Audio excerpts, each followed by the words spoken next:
Oh, you went for the jumbo. Every day. All right, good. Well, good morning, everybody, and welcome to the Thursday, October 24th, 2019 meeting of the Edina Housing and Redevelopment Authority. Roll call, please, Ms. Karski. Commissioner Fisher? Here. Commissioner Staunton? Here. Commissioner Brindle? Here. Commissioner Anderson? Here. Chair Hovland? Here. For those of you that care to join the HRA in the Pledge of Allegiance, please rise. I pledge allegiance to the flag of the United States of America, to the republic for which it stands, one nation, under God, indivisible, with liberty and justice for all. Thank you. And we have a form of meeting agenda. Is there anyone that wishes to modify the meeting agenda? Yes, Attorney Knudsen. Mayor, under item 7B, there was a motion to close the meeting. The meeting will now be open. There's no reason to close it. All right, good. Thank you. All right, with that change to the agenda, is there a motion to adopt the meeting agenda as amended? So moved. Second. Got a motion and second to adopt the meeting agenda as amended by Attorney Knudsen. Any further discussion? All those in favor of approving the amended agenda say aye. Aye. Opposed? Carried. Community comment. Is there anyone in the audience who wishes to address the HRA on a matter of concern to them this morning? Okay, seeing no one coming forward. We have a consent agenda with several items on it. Is there any HRA commissioner that wishes to remove an item from the consent agenda? All right, hearing nothing, is there a motion to approve the consent agenda as shown? So moved. Is there a second? We got a motion and a second to approve the consent agenda as shown. Any further discussion? All those in favor say aye. Aye. Opposed? Carried. Now we are on to reports and recommendations portion of the agenda, and we have a project update. I guess we're not calling it Avenue on France anymore. We're just calling it 6600 to 6800 France Avenue. Anyway, our manager, economic development manager, Bill Neuendorf, has this update for us. Yes, good morning. Thank you. I wanted to provide an update on this project for you and also pose some questions for discussion here if you so wish. The project site is the 6600 to 6800 block of France Avenue. It's an existing property, 22 acres in size.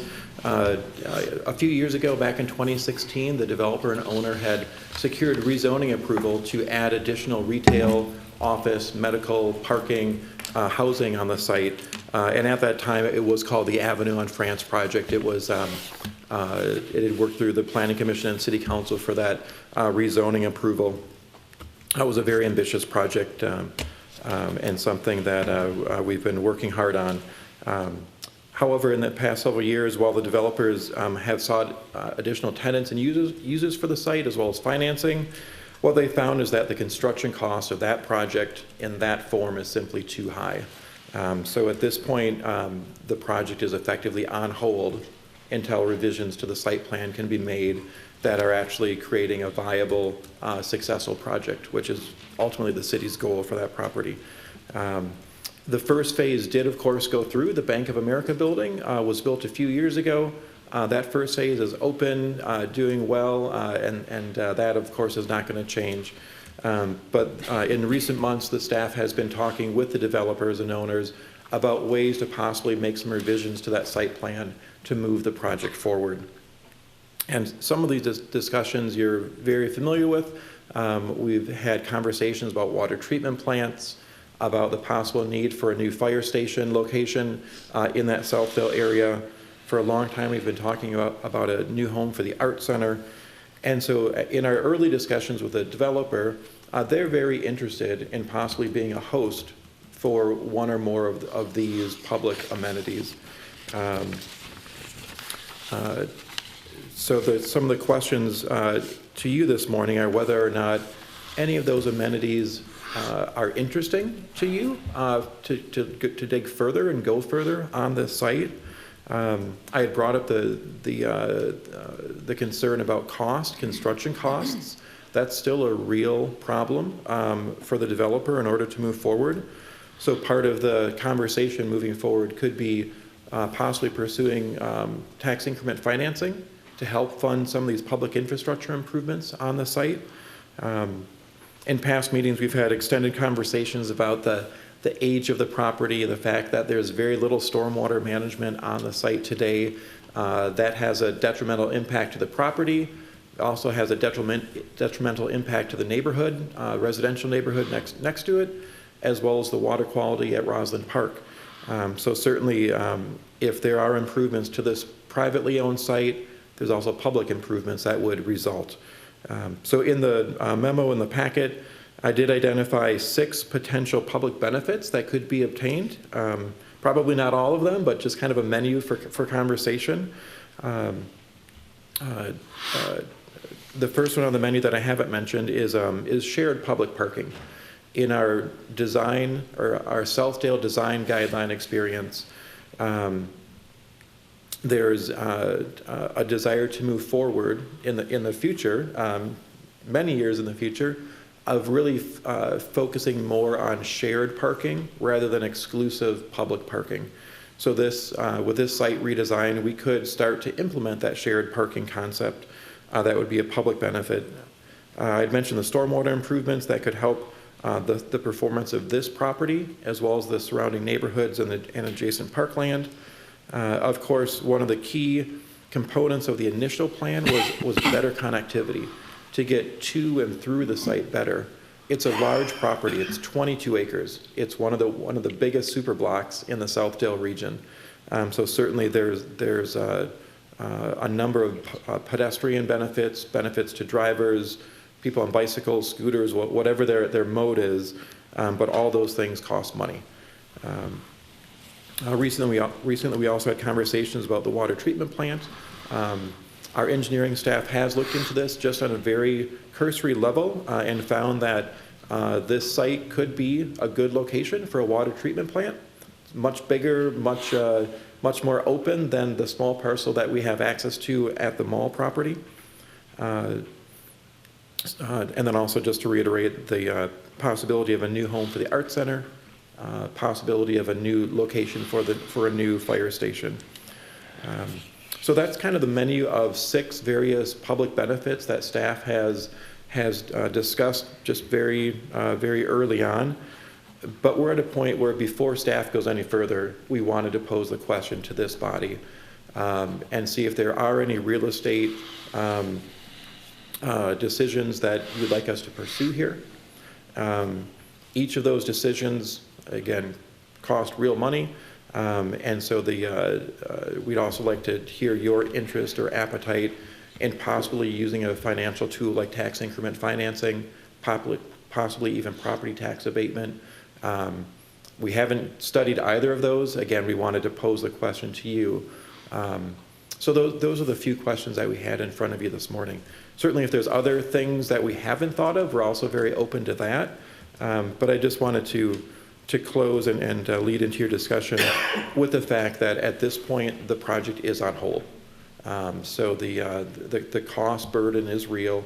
If it wasn't, the developer would have already started with other projects. So it'd be helpful to the developer as well as others at the property to decide or to have a discussion about how to move forward. The developer wants to move forward.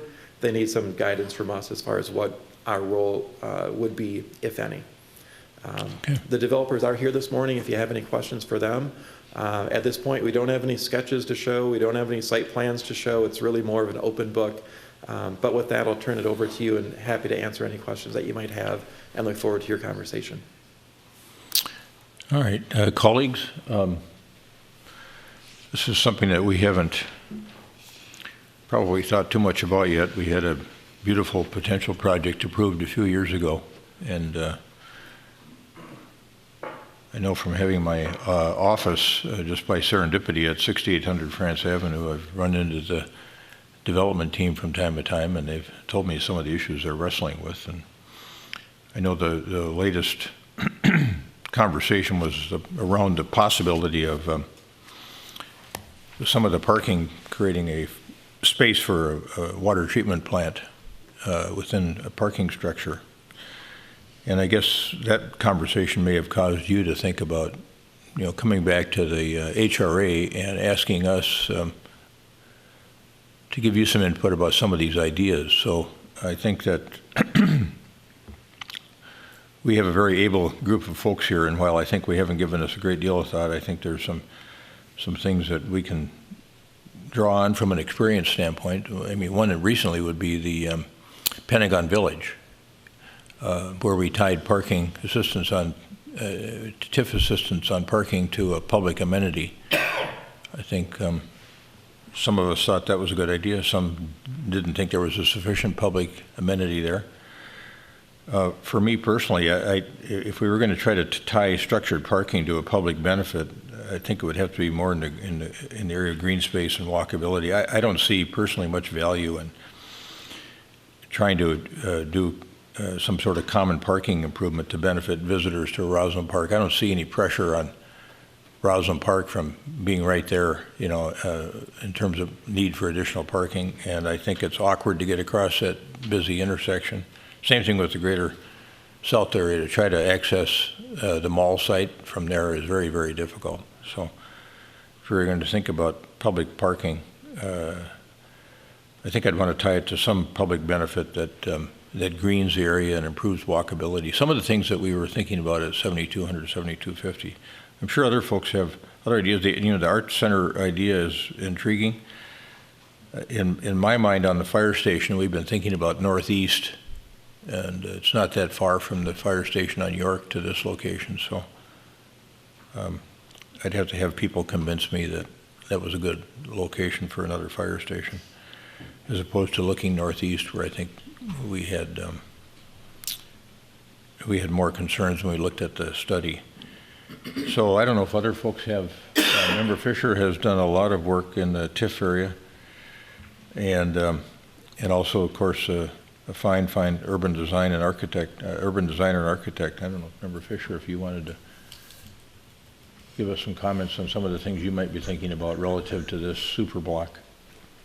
Well, I just, when I think about, so it might seem like 2 years ago, but this was actually a project that was approved before I was on the council, and I'm nearing the end of my 3rd year, so time is flying.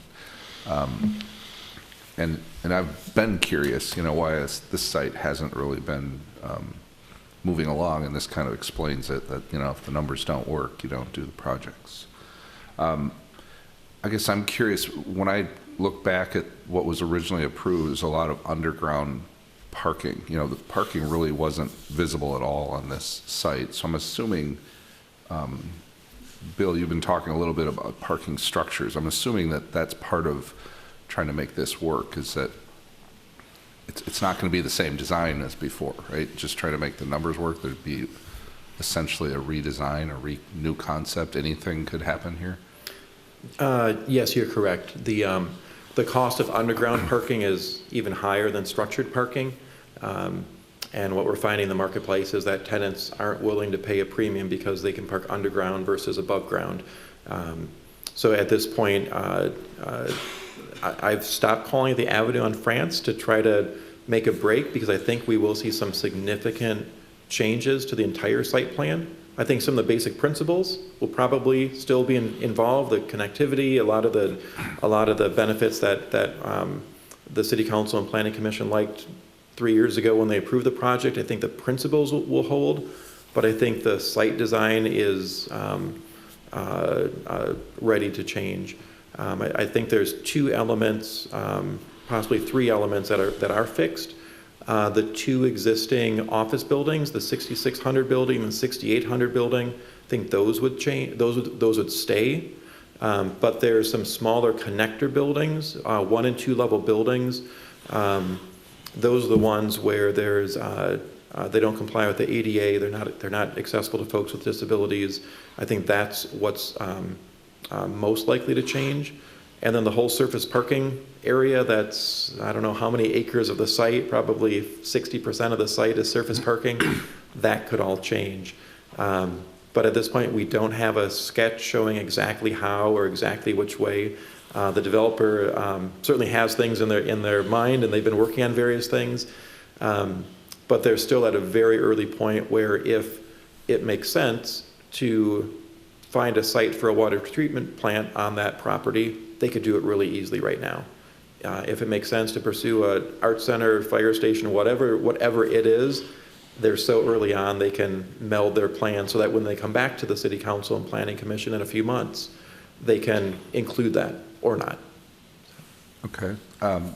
So for me, if considering that this was originally conceived, 3-4 years ago,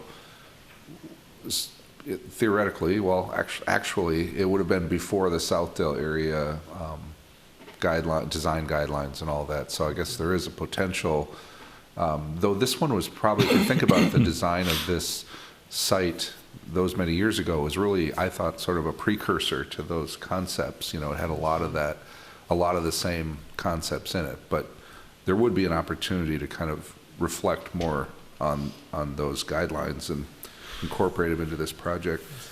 I would be intrigued, if you think about the public benefit, which you'd have to have significant public benefit before you do anything with TIF or abatement. Potentially, I guess, the water treatment plant, you'd think if a water treatment plant, if a good site is across the street, then this would also be a good site. The potential benefit is that we could do it in a way that was, it would be a different concept, right? It wouldn't be a piece of art on France Avenue. It could be camouflage somewhere in a parking structure, which, if you think about it, could be a savings to the taxpayers if you take a different approach. I don't know how much, I don't know to what level of benefit, but that would be, to me, it would be a starting point to look at a partnership here and saving money for the public there. I would think, you talked about a fire hall, and we have one in the area. If I'm remembering the report, we're going to need a more robust fire hall in that area, and I think the comment was we don't have enough land where we currently have our small ambulance garage. And if that's, and I can't sit here and say I know all the answers to that, but if that's the case, this could be a relatively good site. And I remember also knowing that we didn't have land that we could identify in any location in town necessarily, other than like the public works site, which for the northern one. But for a fire hall in the future in the southeast quadrant, this could be a pretty good site with direct access to France Avenue and relatively good access to the rest of the community from here.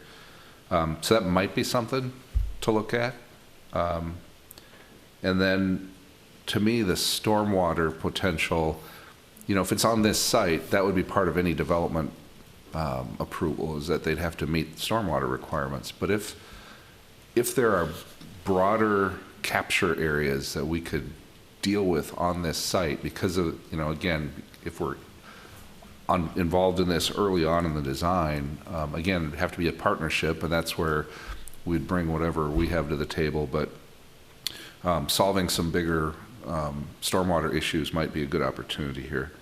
Those would be the thing. I agree about, I don't see the public parking nature of it. That's a tougher one for me, because I don't know, maybe once a year during the 4th of July or something, there might be some parking needs, but I don't know if you wouldn't build a parking ramp for that, right? So, but again, just having those resources, maybe there's something there. I don't know. But those would be my thoughts. Okay, thank you. Do we know anything about the magnitude of the potential challenge? Of the financial? Yeah, the financial. We haven't discussed that. I'm not privy to that information. Okay. So it strikes me that we wouldn't want to run down a rabbit hole on this. I mean, if we start liking the idea of the art center, and it's a $20-30 million issue, and there's some parking involved, and all of a sudden we learn, well, that's not going to do it. I mean, it's not enough help Right. from a TIF standpoint. So it might be helpful for us to know more about the totality of the problem. I forgot to mention on the infrastructure issue. I do think, from remembering the project, that this site tends to gather like 7,200 France, this site tends to gather water from other properties, and I think we have a responsibility to be a partner in figuring out that stormwater management issue, and I think that's a significant issue and one that I would be pretty comfortable with. The water treatment plant 2 idea I think is quite intriguing, along with some structured parking. And I think, Member Fisher, you're right. When the conversations I've had with McGough, and I think McGough's worked very, very hard to try to figure out how to make something work here for Wildermere and Olympus, and has done a very good job. So I think they're here for a reason, because they do need to, they do want to make something work there. I know Dick Schultz, at least I got it kind of secondhand, that he wants something done here from Olympus, and so they're trying to figure out how to make it work. Member Staunton, thoughts that you might have? I don't have a lot to add. I'd echo some of the comments that have been made earlier. Fire station, I think if there's a fire station option here, it's really as a substitute for the one on York currently. I think in addition to the size of it, one of the problems is the service radius really goes outside the city because it's right on the border with our neighbor.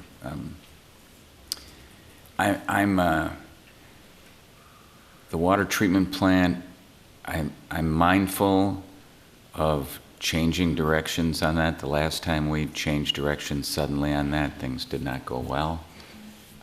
So I would want to really be thoughtful about whether we're going to change directions from a place that we seem to be zeroing in on. I agree about the parking. The biggest thing for me back when we approved this in the first place was the role that it played in helping to be part of a Western promenade. And so I think whatever moves forward, I would be looking to leverage either the site or the Valley View corridor or both. I was a little disappointed in the way the Valley View corridor was treated in the original design. So if we have a second crack at that, to me there's a public good, a public benefit in that, because it helps us string together what we're trying to do on the west side of France as a more pedestrian-friendly, lower traffic intensity kind of throughway along the west side of France. So that's really the item that I would add to this mix. Thank you. Member Brindle. Thank you. I think, well, we are not far enough down the road to really cement some solid recommendations, but I do like the idea that if there's capacity on this site for the fire station and the water treatment plant with some public parking, I like that idea. There are times where the parking at Roslyn Park is over capacity, so giving some relief to that. There are crosswalks, there are controlled intersections there, so I think there are ways to get across that area safely. As to, packing in, if you will, some additional public use on this site in order to provide a way, I guess, for the city to have a location that's accessible for the art center. That's attractive to me. But on the other hand, this is a private development site, and how much public development do we want to see go in here? I haven't really thought about how that would happen, because if you've got public parking, you've got a fire station, you've got a water treatment plant, and you've got an art center, you could easily take up 10 acres with that. And unless you stacked it all, and I'm not sure that we want to do that. So maybe it's integrated in the buildings that remain, where 6600 and 6800 might have some modifications to them. Maybe some of those public spaces are integrated into those buildings. So that's where my mind is going. I'm sensitive to the cost of parking. It is very expensive. I mean, looking all the way back to when Mall of America was built, per parking place, that's still, I think, the most expensive parking development I've ever heard of, 100,000 per parking place. And so to look at, you know, I don't know how anybody affords that. And so it's, I think it's a real challenge looking at this. On the one hand, it's a huge responsibility. This is a great piece of property. It's almost the size of Centennial Lakes, if you think of what its potential is as how much area it contains. I don't want to fill it up with hardscape. I'd like to open it up, actually, but include some of these public elements in it. So those are some of my thoughts. They're kind of up in the air. I apologize for that, but I think we're still kind of putting stuff, kind of drawing in pencil so that it can be modified and thought about. But I do appreciate the opportunity to include some public and public amenities in this property. The location that's currently being considered for the water treatment plant, it's quite small. And so while it is the location we've kind of landed on, is it the most ideal location? It is the location we have because it's the location we own, really. But if there's an opportunity to do something that either puts it in a parking ramp, which we've already done and could redo, or do something that we're not quite so restricted on area, that would be intriguing as well. But partnerships are great things. When you've got a developer who comes and says, we want to partner with you, I think we really need to listen. Thank you. Commissioner Anderson. It's a speculative conversation, and so we're just kind of grasping at straws, but I tend to reflect the various comments that have been heard from my colleagues here as well. The issues that attract me here, the potential uses, would be stormwater mitigation and our water treatment. If that's a good location for a fire station and the developer has some interest in participating with the city and creating that there, that certainly has interest. I'm not quite as certain about that location for an art center just because of access and without knowing exactly what I think 6600 and 6800 are relatively full and relatively occupied. So then it's a matter of access there, and especially during business hours when that might be busier. I'm not sure if that would work out. But I think that the design features notwithstanding, we walk a narrow line all the time between public support for development and where is the public realm benefit. And I tend to agree with the chair in terms of the parking not being, for me at least, a hot button, because no matter what happens there, it has to be parked. And so I'm not certain that qualifies. But as a location for a fire station, but with special emphasis on stormwater mitigation and handling that low area in there, that to me is, that's a blue chip and something that if the developer is willing to work with the city along those lines would have a great deal of interest for me. And I think that type of benefit would be worthy of public support. Thank you, Commissioner. A couple more thoughts from the chair. One other way to tie public benefit in here is when we think about those Southdale design principles, when somebody comes with a PUD request, we've basically imposed those principles on them. Well, when you think about asking someone to take a 3-block long piece of property and provide some public benefit in there that cuts up those blocks, because we've got this idea, this framework that says, well, we should cut this whole Southdale district into smaller blocks.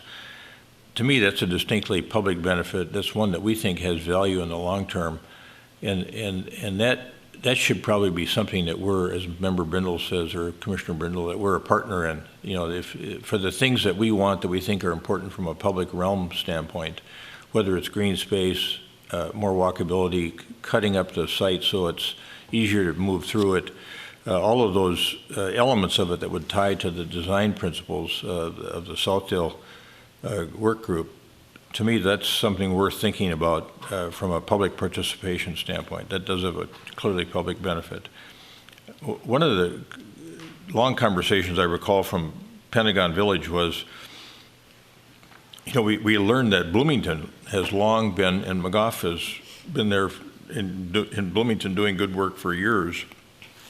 Bloomington has this notion, I think, that they adopted years ago. Remember, Commissioner Brindle was talking about the Mall of America, that they always viewed parking as a public benefit, and were always strong in the TIF area with structured parking. That was their kind of contribution to make something work.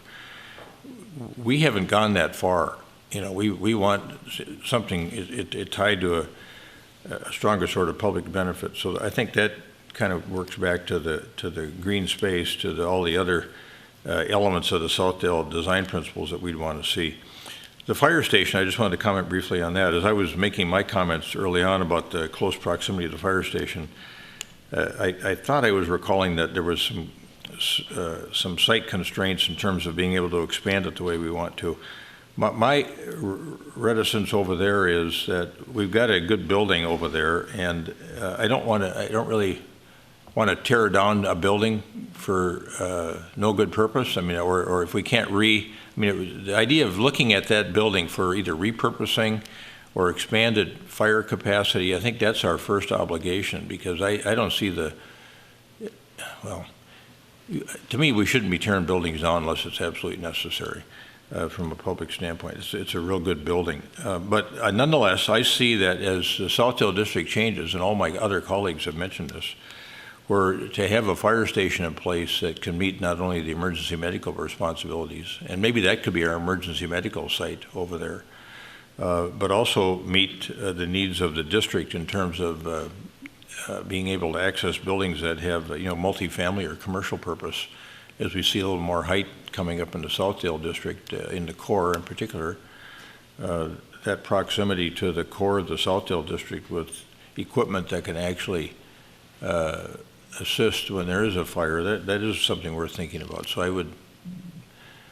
I would modify my earlier comments by, let's look at how we could repurpose one on York, and then if it looks like it would be really critical to have a fire station in this location for the reasons that we've all discussed, I'd be willing to look at that too.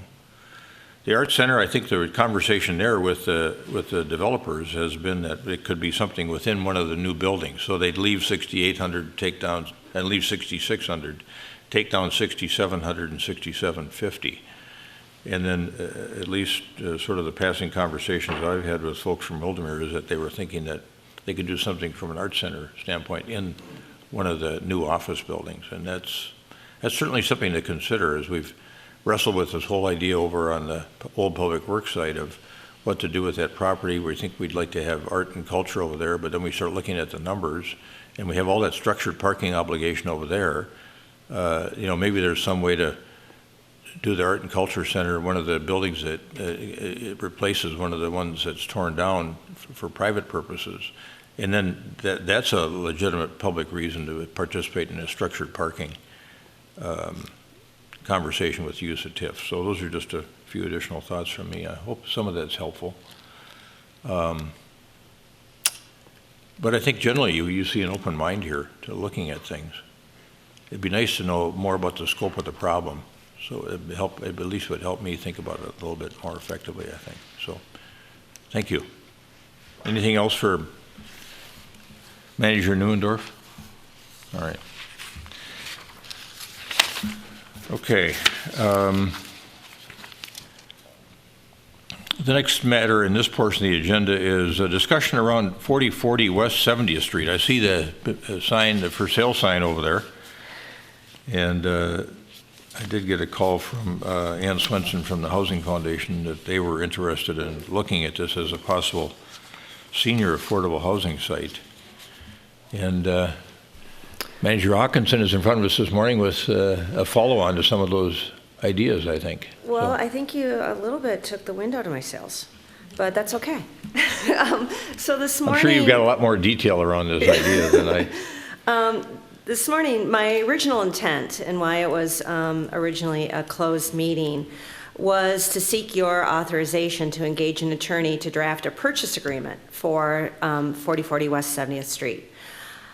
Well, the situation has evolved since drafting and submitting the staff report, and therefore my request has changed.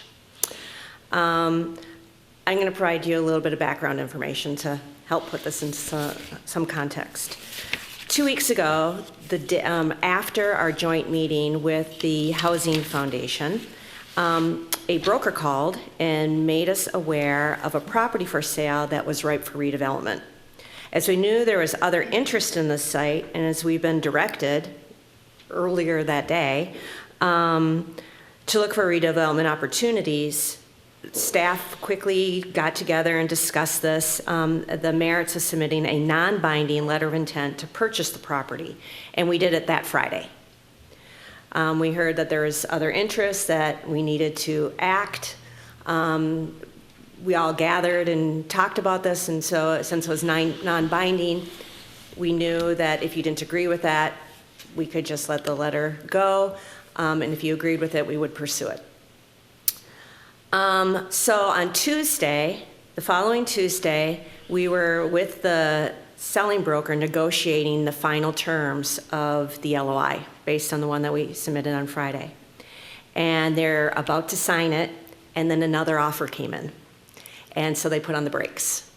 And in the meantime, we had more thorough discussions with the Housing Foundation, and the Housing Foundation was able to gather, and they were able to have their own discussions about their interest in the site and do some of their own due diligence of looking at other sales in the area, what the zoning was, what could happen there.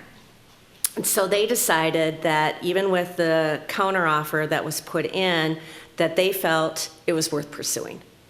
And so they decided, based on their understanding of we weren't going to get into a competitive match with the foundation and our HRA weren't going to work competitively on this, but that they would work with the same broker. They decided to talk with the broker, and they talked with the selling broker and the one that made us aware of the property to figure out as much as they could what the competing offer was, and then they are in the process of negotiating and trying to figure out what the best offer that can be made that they felt was a legitimate offer on this property. They're hoping to submit one today, so I don't know exactly what it says, and I can't share that with you right now. The intent, though, however, either way, was that this site and the ultimate use could be a good project for the use of the special legislation TIF pooled funds for the acquisition of this site. So even with the foundation wanting to pursue this, the intent of the use of those funds remains the same. So if the so at this point in time, what I am seeking is support that the foundation continue to pursue this property, and then I would come back in a couple weeks to, if the LOI is accepted by the seller, to return to request a public hearing, because in order to use the special legislation funds, we have to create a TIF district. Then I'd come back to you and go down that route. Yeah. Don, you look like you want to add something. Questions for Manager Hawkinson? Chair, members of the HRA, if I could, the challenge with the Housing Foundation acquiring the property is that they would be seeking a kind of an interim financing from the HRA to acquire the property. So that's really what we had talked about, was a request is supporting the acquisition of the property by the Housing Foundation, but contingent upon this interim financing that they are seeking from the HRA. Do you think that requires a motion? Or just a general sort of I think it just, acknowledgement of support or rejection? I just think it requires some support from the HRA at this point. Okay. Commissioners, thoughts on this? Commissioner Anderson? Thank you. I'm a little foggy on this, to be candid. Understandable. The first time I was really understanding that this would be a point of consideration was Monday in the packet. I thought, gee whiz. So went up, took a look at the building, walked around it, said, well, okay, I can see that this building's for sale, and it's a good site. Without the path being clear, I'd really struggle with it, to be honest. I feel like we've got, at least the listed price here is $3.5 million. And I look at that and say, well, that's a lot without knowing exactly what we're going to do and how we might proceed. When I hear the possibility of age-restricted housing there, I look at that at least as, well, there'd be less traffic if, in fact, we went forward on that. But that's not really a clear conversation right now. When we acquire properties and hold them, I become concerned about the contingent liability aspect of it. We have that going over on 76th, which is fine. We agreed to that, and that's good. To add another without a clear path is questionable, at least for me. I think that if $3.5 million to me would buy an awful lot of naturally occurring affordable housing. And if as we move towards affordable housing and the best use of those funds, then I would say, can we leverage that into something that currently exists that we can maintain and get that many more units as a result? And I keep coming to the conclusion that if we talk about partnerships as being important, and if we looked at Aon as a partner, if we looked at Beacon Interfaith as a partner in acquiring a property, then can they manage that effectively, keep the city out of the business of property management, and can we create more affordable housing that's immediately available and may simply need refurbishment, but that at least there's control over? So, those are my thoughts on just jumping at a site as it becomes available and moving what feels to me to be a little quicker than I feel comfortable with. Thank you. Thank you. Commissioner Brindle. Would you remind me of the role that the HRA played at the dry cleaning site on Amundsen Avenue? Chair Commissioners, that would be a parallel situation. In that case, the foundation used their own money to acquire that site. Mm-hmm. They kept the HRA informed to make sure that they were working along with what your vision is and they weren't countering any goals of the HRA. But they went and they controlled the site as they would intend to here. They put out an RFQ to developers as they hope to do here. So they owned and maintained it and secured it, and then went through a competitive process, found a developer, worked with the developer, and then as part of the financing deal, came to the HRA to sell the property to the HRA, who would then immediately sell it to the developer. The structure would be fairly similar in this case, where the foundation would secure a site. They would go through all the due diligence of finding a developer, selecting the developer, doing all that legwork. The difference in this is that they would want to be able to use the TIF funds, the pooled TIF funds, to acquire the site. They do not have the reserves on their own to acquire this site because they are currently still holding the dry cleaning site. But the process would be, aside from that, the process would be very similar. Okay, so thinking about process, then they would want to form a recommendation to the HRA that we allocate the pooled TIF funds to purchase this property. And that's how I see that going, because ultimately, in that scenario, it's the HRA that would then, using those TIF funds, would purchase that property. Am I thinking about this correctly? Chair, Commissioners, that is one possibility. Another would be that those funds could be structured as a loan to the foundation, and then the title of the property would still remain with the foundation. Ah, okay. All right. All right.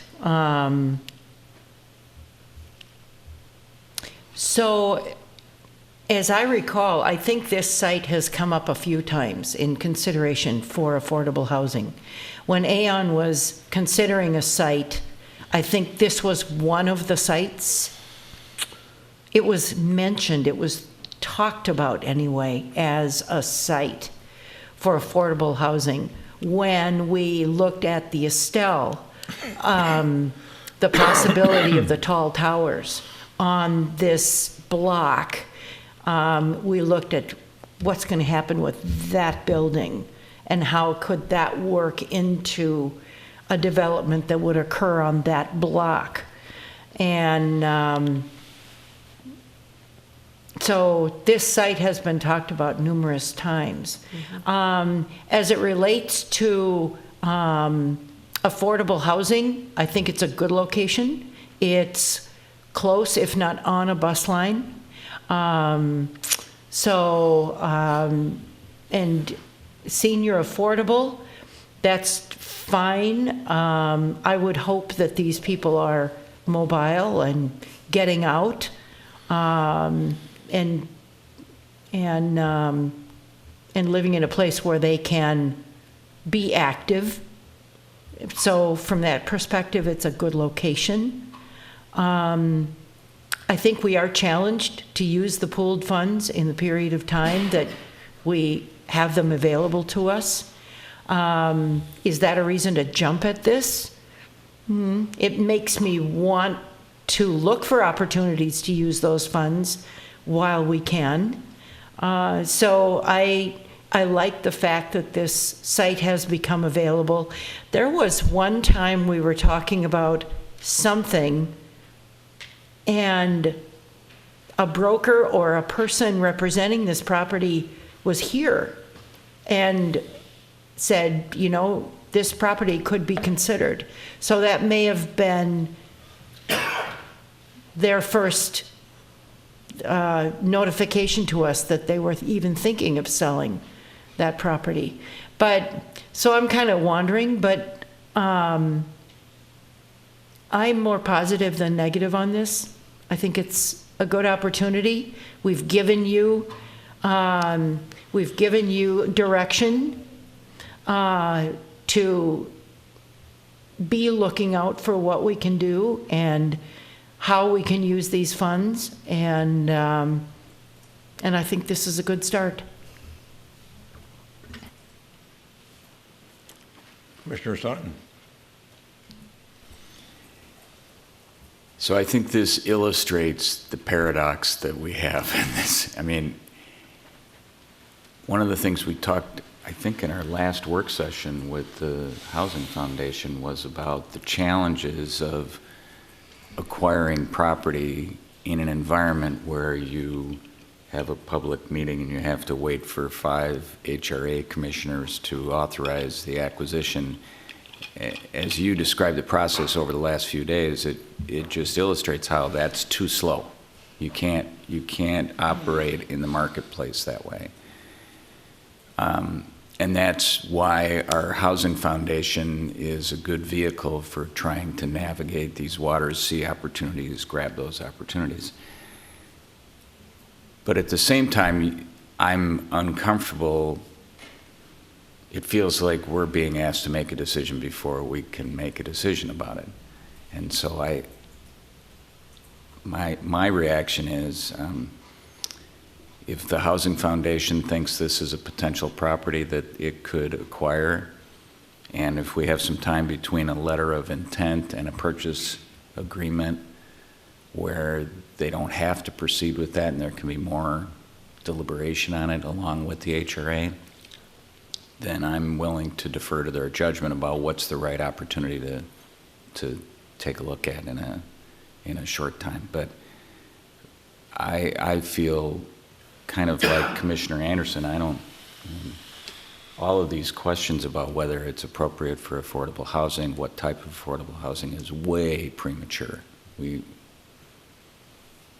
don't have the information to know that right now as we sit here. So if the plan is for the Housing Foundation to be a vehicle to seize opportunities quickly, be nimble in the marketplace, then I think we should proceed with that plan, and then over a more deliberate pace have the HRA weigh in on whether it's appropriate for the goals that we're looking for.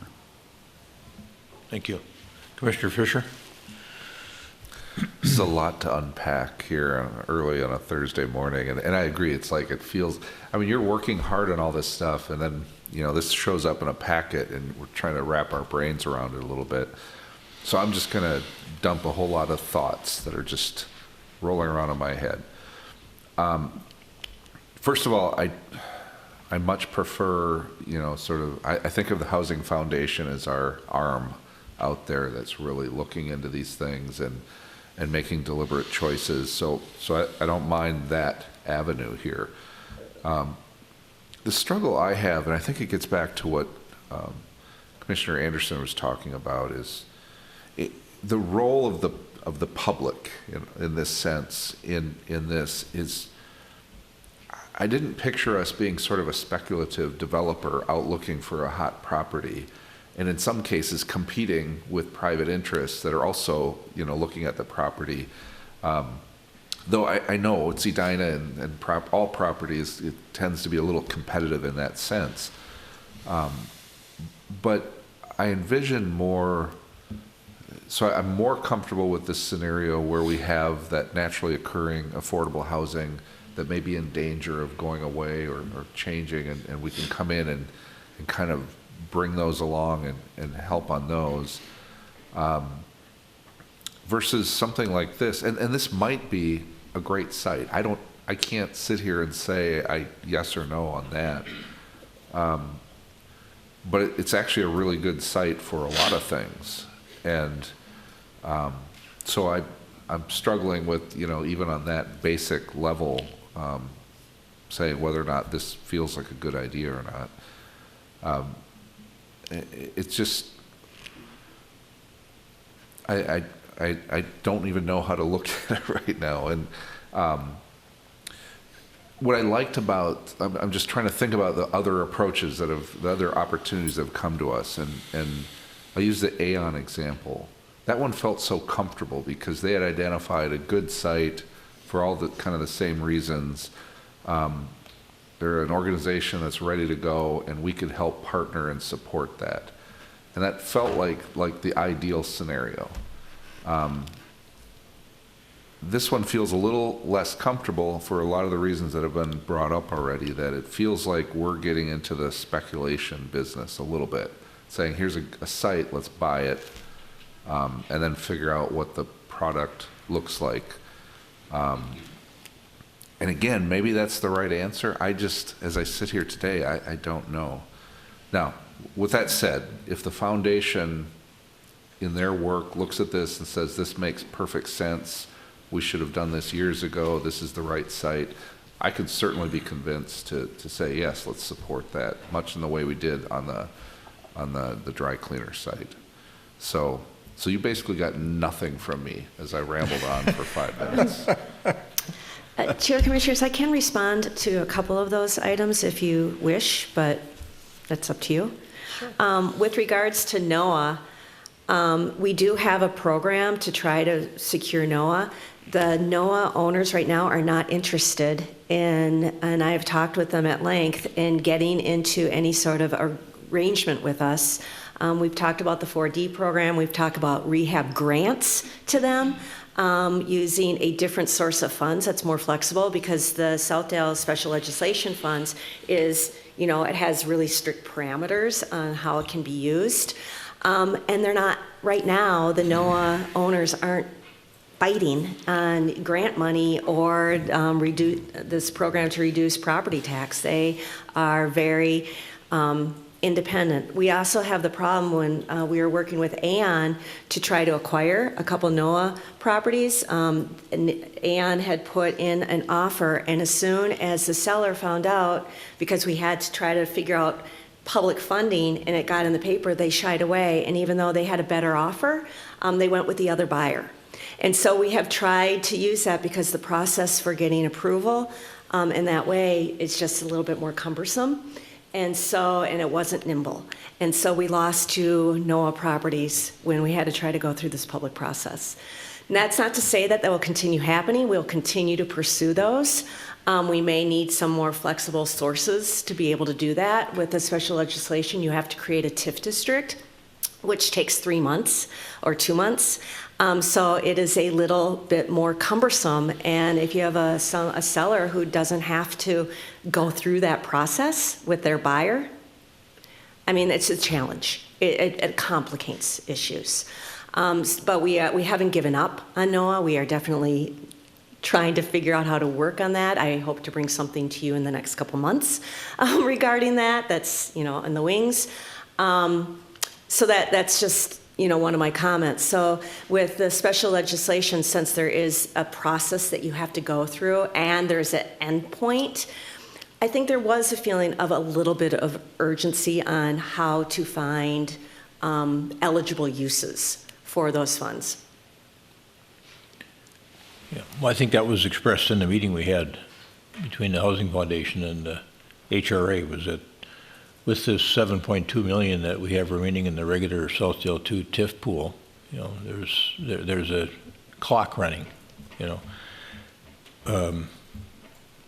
My colleagues have expressed many of the same thoughts that I have. I think Commissioner Anderson did a great job starting it out. But, you know, for me, thinking about, let's just use the hypothetical purchase price of $3.5 million. I drive by this building every day. It's really a well-maintained building. It's on an acre and a half, which is appealing from a site standpoint. But I don't know what the Housing Foundation thinks they're going to do. Repurpose it, you know, gut it out, tear it down. So now you've got $3.5 million or $4 million in the dirt. And now you got to build a building. You've got all those demolition costs. I don't even know if anyone's run a pro forma to figure out whether or not it's feasible to have something with affordable housing there at this level, or what the cost per door has been. Because as Commissioner Staunton always likes to do, he likes to look at the cost per door, which is a great way to look at it, I think, in terms of the money we've had coming in and in looking at the money going out. I guess that's a long way of saying I would have liked to have seen a pro forma on this, at least to see what the projections would have been on buying the land, tearing the building down, building a new building. How many units would it be, and what would our cost be per door? I mean, that seems like that could roughly be done. So for us to be sitting up here and working blind is really not good. I mean, we see the urgency of it, but I also feel like we have a great responsibility to the citizens of our town about how we use these funds. And I don't really, I think Member Anderson or Commissioner Anderson pointed this out too. You know, I don't really want to buy the building, find out it wouldn't work, and then try to resell the building. You know, maybe we'd make a profit, maybe we wouldn't. I don't know. It just doesn't seem like a business the HRA ought to be in, unless it's. Those other two situations are not really parallel to this one. I mean, you got Aon, an affordable housing builder, who comes to us and says they found an old building that is at the end of its useful life, and it's a great site for affordable housing. As Commissioner Fisher says, it felt comfortable. Down at the dry cleaner site at Waldorf Nevins, that building, the company went bankrupt, the building was outdated. I mean, that was a corner of our city that really needed cleanup.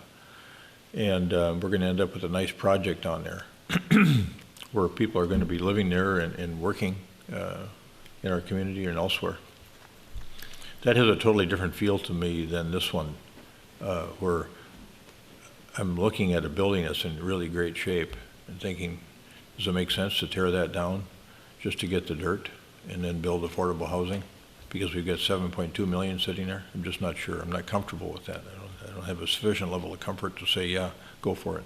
They're going to have to make that judgment on their own, that analysis, I think, at the Housing Foundation, and then come to us and explain why they thought it was a good idea if they do decide to proceed. Commissioner Fisher? I think what you just hit on was what I was struggling, the point I was struggling to make, is that I feel like our role is to make interventions. And in the case, and you know, at least that's the way it's been.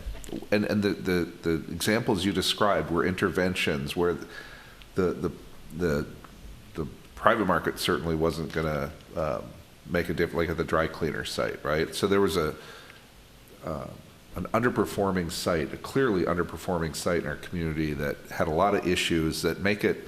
It's not the one the private sector is going to run in and say, boy, we want to deal with this messed up site that's hard to build on. And so it was a perfect situation for us to get involved. I thought the Aon site was another really prime example. And maybe what I'm struggling with this site is this site will redevelop just fine on its own. And I know that's part of your point. It's like, yeah, they all are. But it feels like all of a sudden we're getting into the competitive world of real estate, and that's not our niche, right? And it feels a little uncomfortable because we're just getting into that world. And so that's, I guess maybe what I'm missing is what is it about this site that says this, because we're not in an intervention mode, we're in a speculative development mode. What is it about this site that we should do that we should move quickly and get involved in this process from a, and I'm hearing that there's some discussion about it being maybe senior affordable, and I don't know any of the background on that, like why that decision would be made. I mean, I don't have any problem with that at all, but is there some driving force here on this site, in this location, at this time?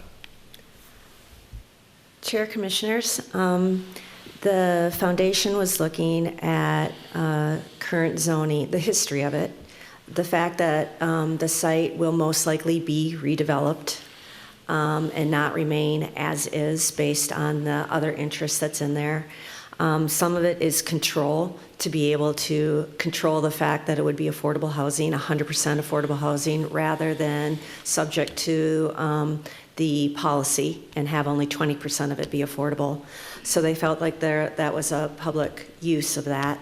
They liked it because of its access to transit, the hospitals, amenities, the parks, and that they would be able to control what they sought for it in compliance with the proposed comprehensive plan and the Greater Southdale design experience. So they just saw it as an opportunity, and opportunities don't come along every day, and for them to gain control and do what they have envisioned to do. Now that they are having success with the Amundsen site, their first foray into site acquisition and seeking a developer, they wanted to be able to continue doing that. Yes, Director Urim. Chair, members of the commission, in listening to the board today, so I hear a couple of things. I'm just going to try to summarize what I think our action going forward is. There's concern about kind of the timing of it, and as Manager Hawkinson has just indicated, the site is available. There's this window of opportunity to use the Southdale 2 tax increment money, and I think the difference here is the opportunity exists, and I do believe that there's time for the Housing Foundation to come back in front of the HRA with the pro forma, with the intended use, and those things that you've requested. What they would like to know, though, is if they can provide those things and make the HRA comfortable with the acquisition of the site, would you be interested in using the Southdale 2 tax increment money? I think that's really the question. They need some sort of reassurance. And it comes down to the financial condition of the Housing Foundation. They have a limited pool of money with really no opportunity to increase that pool. So at this point, their balance sheet, excuse me, they have $3 million. They're committed to issuing and participating in that loan to Nolan Maines within a couple of weeks of $750,000. We currently have existing programs in place that require funding. Come Home to Edina, for instance, with mortgages.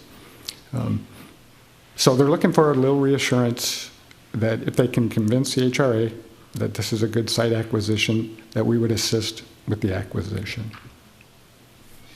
So I think a different way to frame that question is, as an HRA, are we comfortable with site acquisition as part of those TIF funds? Not necessarily this site, but is that part of what we envision? And I think it is. And as I understand the model you're talking about, it would be a letter of intent that's non-binding, and we'd have a certain period of time before we'd have to enter into a purchase agreement. That would then give us time to go through and figure out whether this particular site is really what we want to do and at this price for this moment. That's correct. Okay. And I mean, so I think we have been, well, I guess the policy question is whether we want to restrict our use of the TIF special legislation funds to something other than site acquisition. Do we want to just focus on NOAA or other uses as support uses? And I don't think we want to restrict it that way, but maybe my colleagues feel differently.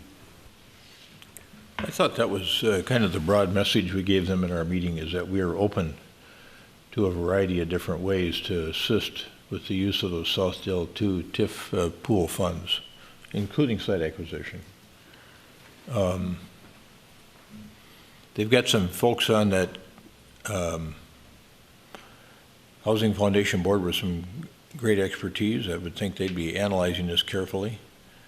If they had sufficient funds, Director Urim, I think what I'm hearing you say is that if they had sufficient funding available in their own coffers, they would acquire this, or at least sign a letter of intent to acquire it with the intent of moving forward. That is correct, Chair. Okay.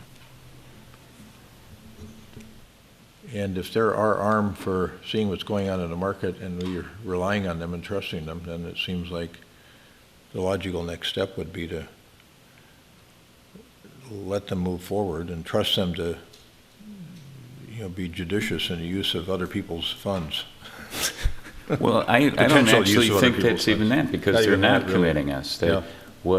It's just, if we are not interested at all in site acquisition as part of the use of these funds, then we should say so now.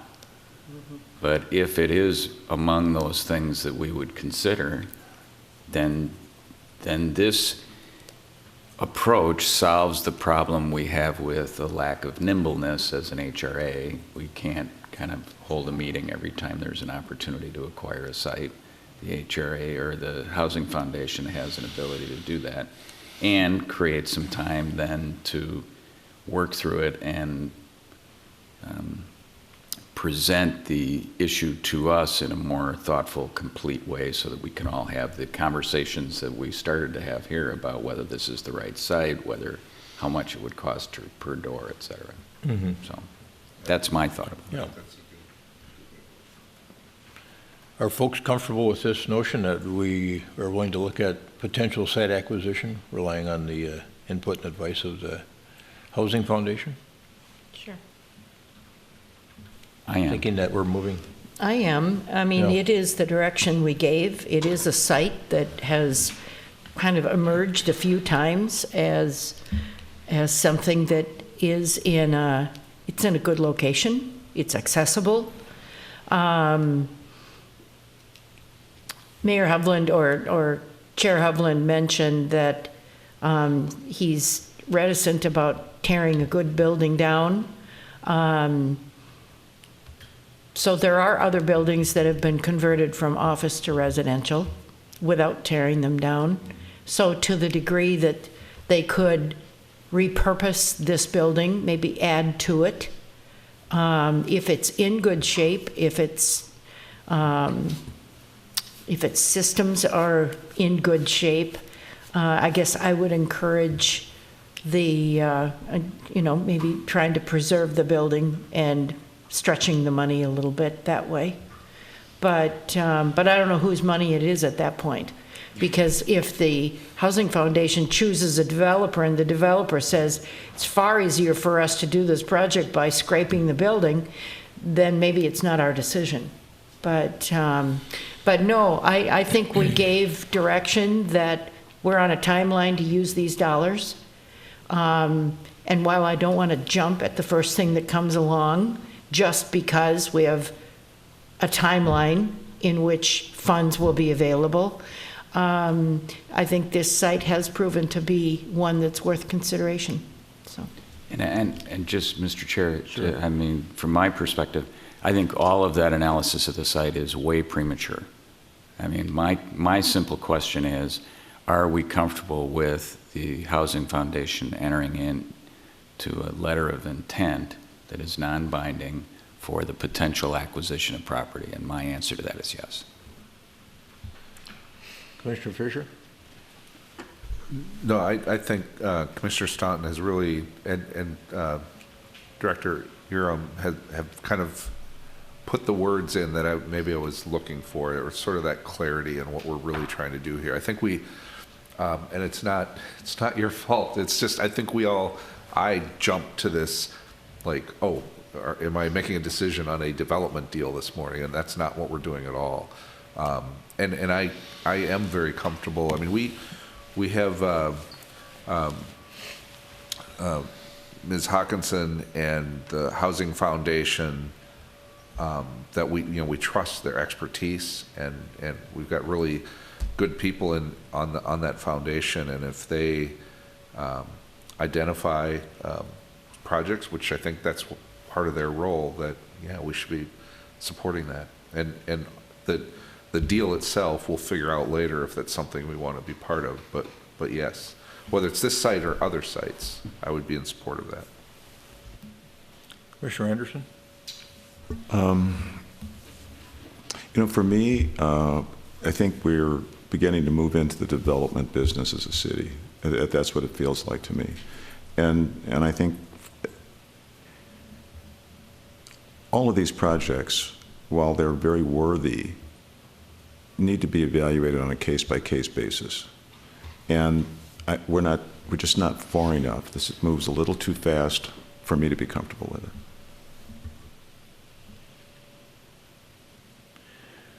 For me personally, I'm thinking down the road, and I'm wondering, though we, I think, inherently trust the Housing Foundation, I don't have any sense of what it is they think would work there, or whether when we switch our hats, if we'd approve the density or height that would be required to make that property work from an affordable housing standpoint. So, well, the threshold question I have an easy time answering, and that is, should they be looking at site acquisition as a way of potentially acquiring affordable housing sites? I think the answer is yes for me.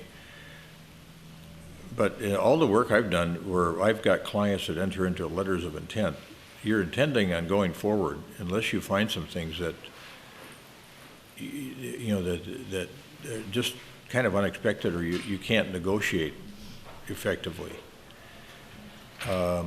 Essential terms and conditions. And so while we'd have some time from the LOI it's a period of time to do our due diligence and figure out if something would work, there's so many pieces to this thing that I'm a little bit anxious about it. But I can answer the first question in the affirmative. Yeah, would I be comfortable looking at site acquisition as a possible way of increasing our affordable housing capacity or stock?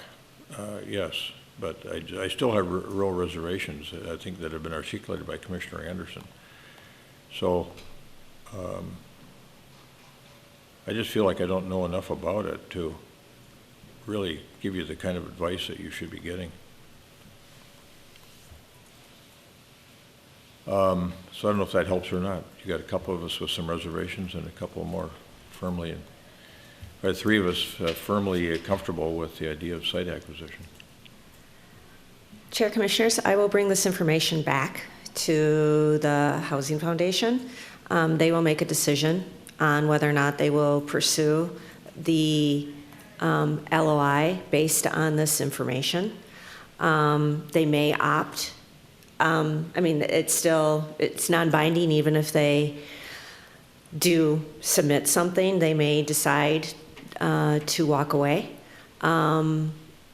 They may decide to pursue it. I can't speak for them right now. I think they need to contemplate what's being said. The intent, when they were looking at, when they're determining what would be an aggressive yet feasible offer, they are looking at the zoning and the setbacks and have determined, you know, roughly how many units could go in there and what it would be per door. So that has been part of their calculation. They compared it to what's currently going on with AON and what's currently going on with MWF, and it falls in between the two. So that is part of their analysis, but I don't have that written down because it's a work in progress right now. So if they do pursue this, and if they do get a signed LOI, the intent would be to come back here in a couple weeks, and then that would be, it gives us another week to flesh out some of that information, and I could provide those numbers. It would be a very, very, very, very preliminary pro forma based on best practices and experience, because clearly there's no developer right now, no design, but we can give some of that information. All right, thank you. Anything else? Any other comments to commissioners? Okay. Director Urim, thanks for framing out that question well, and Commissioner Staunton as well. All right, thank you, Manager Hawkinson. All right.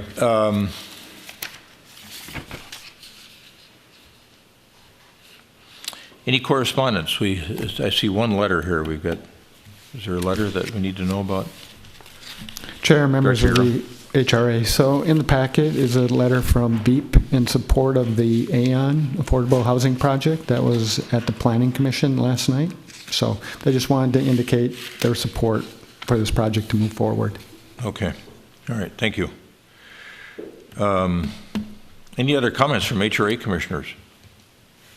And our Deputy Executive Director today, Director Urim, any comments, other comments? No comments. All right.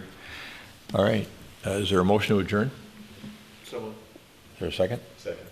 Motion second, we adjourn. All those in favor of adjourning, say aye. Aye. Aye. Opposed? Carried. We're adjourned.